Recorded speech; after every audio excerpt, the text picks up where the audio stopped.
केदारनाथ मंदिर के कपाट खुलने में अब मात्र 8 दिन का समय शेष रह गया है, लेकिन केदारनाथ यात्रा के आधार शिविर गौरीकुंड की बदहाली प्रशासन की व्यवस्थाओं की पोल खोल रही है। गौरीकुंड की मुख्य सड़क पर कीचड़ फैला हुआ है और इन्हीं रास्तों से देश विदेश के लाखों तीर्थयात्रियों को जाना पड़ेगा, जिससे उन्हें भारी परेशानियों का सामना करना पड़ेगा। प्रशासन भले ही महीनों पहले यात्रा तैयारी शुरू कर दी हो, लेकिन उनकी दावों की इस तस्वीरों ने पोल खोल दी है।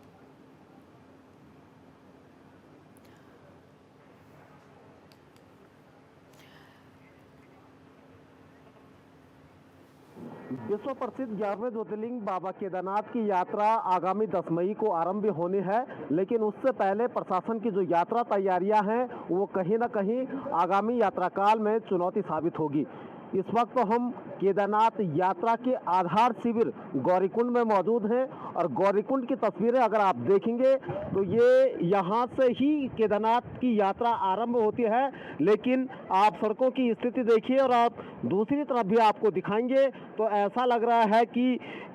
ये आस्था का पथ नहीं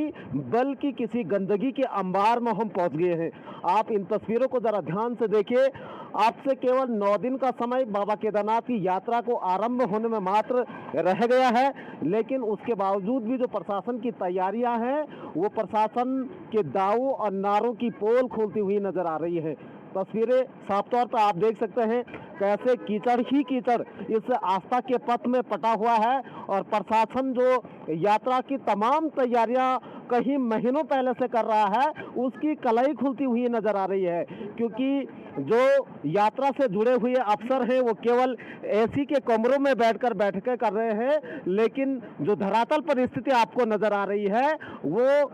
बिल्कुल प्रशासन के दावों के उलट नजर आ रही है। तस्वीरें देख सकते हैं किस तरह से गौरीकुंड के हाल है और 9 दिन का समय मात्र अब रह गया है, लेकिन इसी कीचड़ के बीच केदारनाथ की यात्रा इस साल आरंभ होगी। देश विदेश के जो तमाम तीर्थयात्री बाबा केदारनाथ के दर्शन करने पहुंचते हैं उनको भी इसी गंदगी से होकर गुजरना पड़ेगा। प्रशासन लगातार दावे कर रहा है कि हमने व्यवस्थाएं चाक चौबंद कर दी है, लेकिन जो धरातल की स्थिति नजर आ रही है वो प्रशासन के दावों के विपरीत नजर आ रही है। कुलदीप राणा, नेटवर्क 10, गौरीकुंड।